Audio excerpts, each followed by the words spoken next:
What do you think the greatest gift that we can offer to other people is? Love.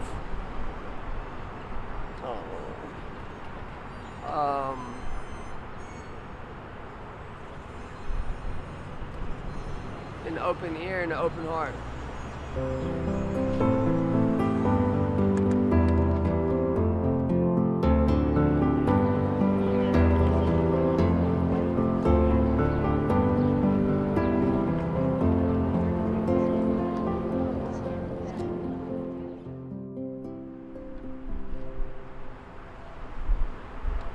Gentlemen, when you were younger, what did you dream about being when you grew up? A homeless traveler. Woo! I did it! I did it. I did it. I grew up reading about, Kerouac, Jack White. I grew up reading Poe.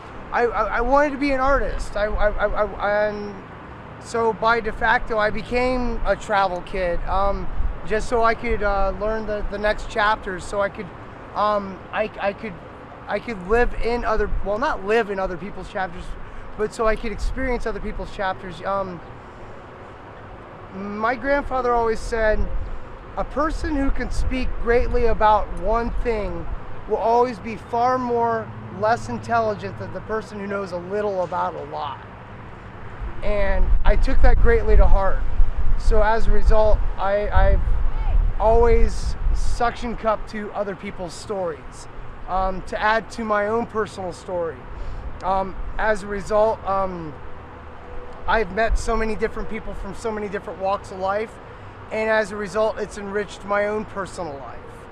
Am I published yet?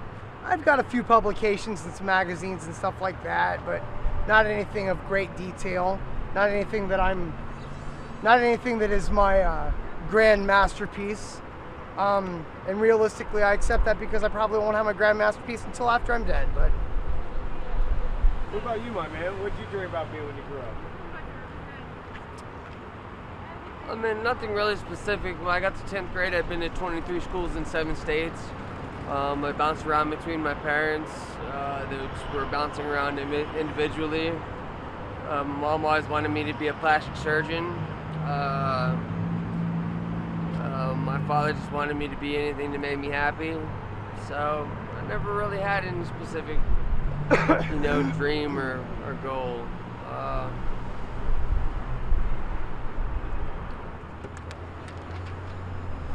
What changes do you think that we could make as a society to better the situation of homelessness?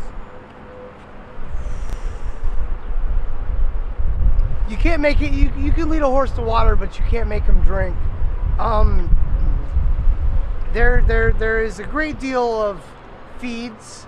There is a great deal of shelters. I think realistically the best thing that we could probably do is finding a way to eliminating capitalism, going back to a barter system. I can fix a roof.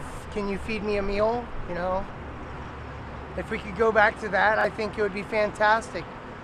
There's multiple societies that you go down to New Mexico and Arizona, there's Earthship communities that live totally off the grid.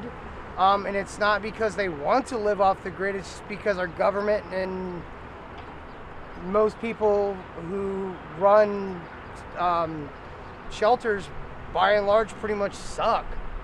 So with that being stated, what's the greatest thing that we can do to help eliminate homelessness? Education, bringing to light resources, and making sure that those resources are actually policed properly, not just being treated as a giant tax write-off.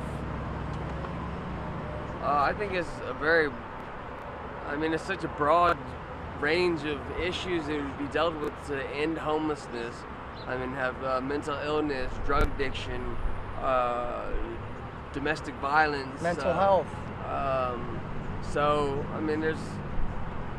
It's so many topics, so many subjects to be dealt with to end homelessness. So there is no real solution to it.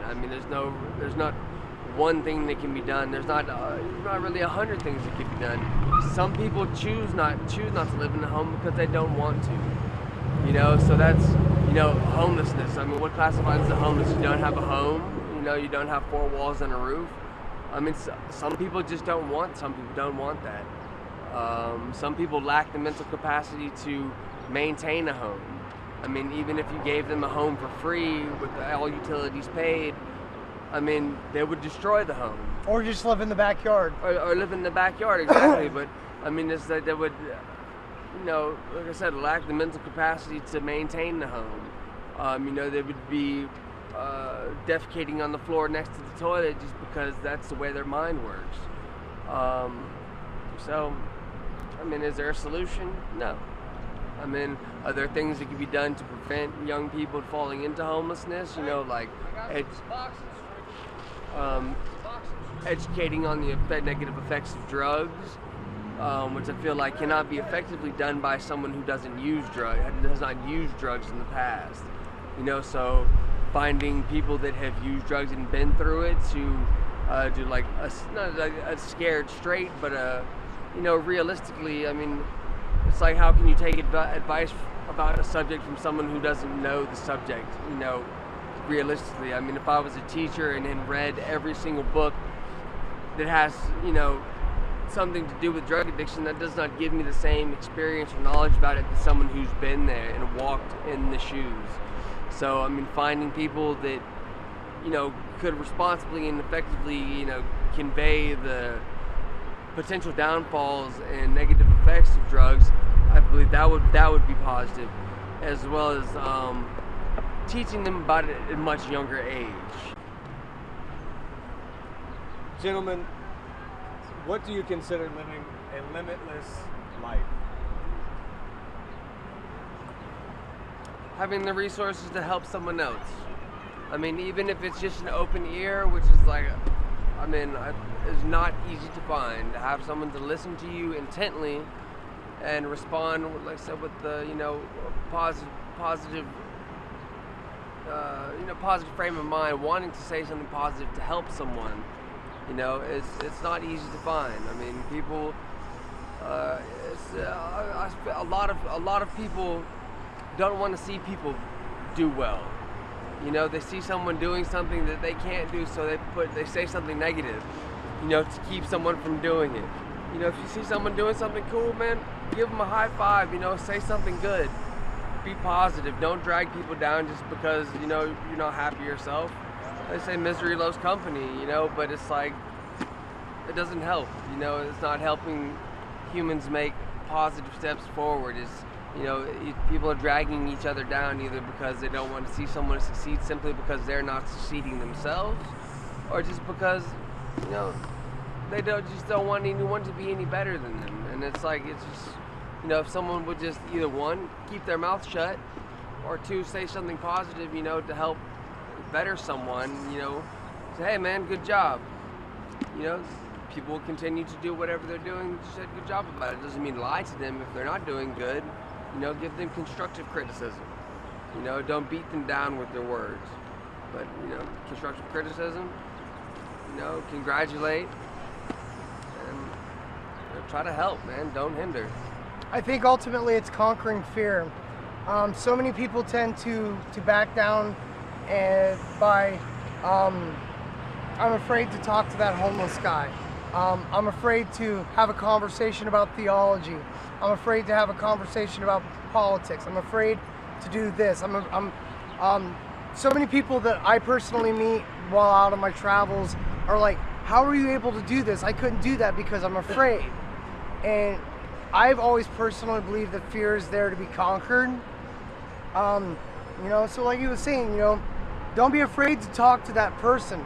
Don't be afraid to learn something new. Don't be afraid to put on your big boy pants and go do the next right thing. You know, I'm currently working on trying to learn 3 different languages so I can go down to South America next year. Do I know anything about South America? Not much. All I know is that there's a lot of crazy shit going on down there, and I want to go down and try to help out. I'll probably get shot in the process, but you know what? I live a life unafraid. Play with my nipple. But no, I believe to live a limitless life is really to live a life unafraid. A limitless life? Those are good. I like those. Yeah. One of the best things that I heard as far as the fear element is there was a Muslim, a Jew, and a Christian. They all went to have lunch together. And you know what happened? Nothing, because none of them were an asshole and they were unafraid. That, I think, is a limitless life.